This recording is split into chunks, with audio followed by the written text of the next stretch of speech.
कहानी का नाम है लालची पंच की लाठी।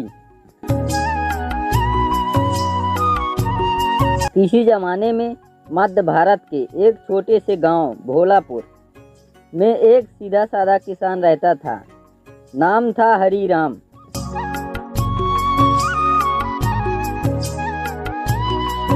गांव में शांति थी, प्रेम था, पर एक ही समस्या थी।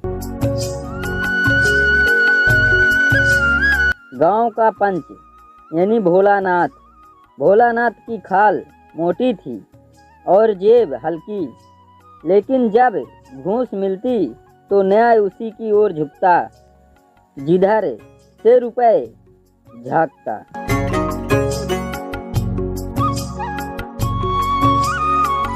हरी राम, वाह रे खेत, इस बार तो गेहूं लहरा रहा है।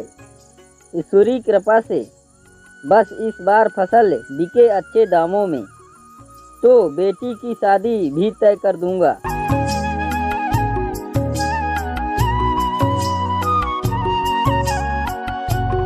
थोड़ी दूर से जमींदार सूरजमल आता है। सूरजमल, अरे हरीराम, ये जमीन तो मेरी है, तू कब से मेरे खेत जोतने लगा? हरीराम,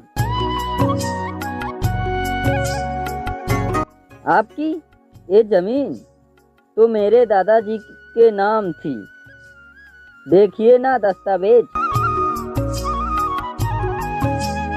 झगड़ा बढ़ा और दोनों सीधा पहुंचे गांव के पंच भोलानाथ के पास। भोलानाथ ने हमेशा की तरह पंचायत चौपाल सजाई। भोलानाथ, तो तुम दोनों का दावा है, जमीन पर ठीक है, दोनों दस्तावेज दिखाओ। हरीराम ने कागज निकाले, पुराने और स्याही लगे। सूरजमल ने भी कुछ कागज दिखाए, बिल्कुल नए चमचमाते। भोलानाथ, सूरजमल जी के कागज साफ हैं, पर हरीराम के दस्तावेज पुराने हैं पर असली लगते हैं, लेकिन फैसला कल सुबह होगा। रात होते ही सूरजमल ने भोलानाथ को बुलाया। सूरजमल, पंच जी, ये छोटा सा तोहफा रखिए और फैसला मेरे हक में रख कर दीजिए। हरीराम तो गरीब है, क्या कर लेगा? भोलानाथ थैली टटोला, अंदर सोने की अंगूठी और कुछ रुपए। भोलानाथ, फिर तो सुबह तक जमीन सूरजमल की हो जाएगी।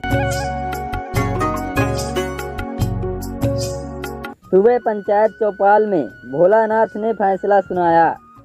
भोलानाथ, मैंने दस्तावेजों को ध्यान से देखा, ये जमीन सूरजमल की है, फैसला उसी के हक में है। हरीराम, पंच जी, आप तो न्याय के देवता हैं, गरीब का हक छीन लिया।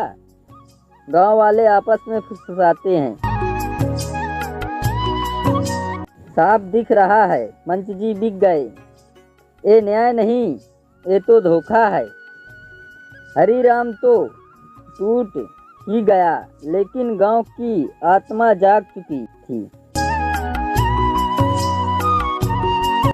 उस रात गांव के सबसे बुजुर्ग और समझदार इंसान काका बिंदेसर ने एक योजना बनाई।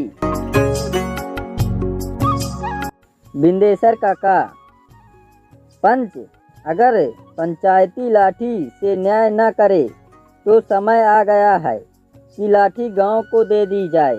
गांव वाले, सही कहा काका, अब हम न्याय करेंगे।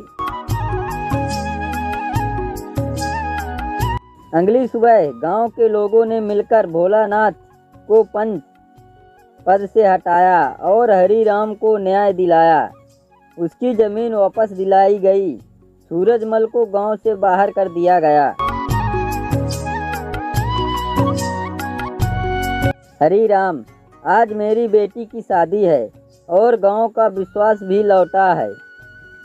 बिंदेसर काका, बेटा याद रखो, जब पंचायत की लाठी बिक जाए तो गांव की एकता उसे वापस ले लेती है। लालच चाहे जितना बड़ा हो, पर जब गांव एक हो जाए तो सबसे बड़ा न्याय वही करता है। और पंच का असली पद दिलों में होता है, कुर्सी में नहीं। सीख, न्याय बिके नहीं, और अगर बिक जाए तो जनता को जागना चाहिए। एकजुटता ही सबसे बड़ी ताकत।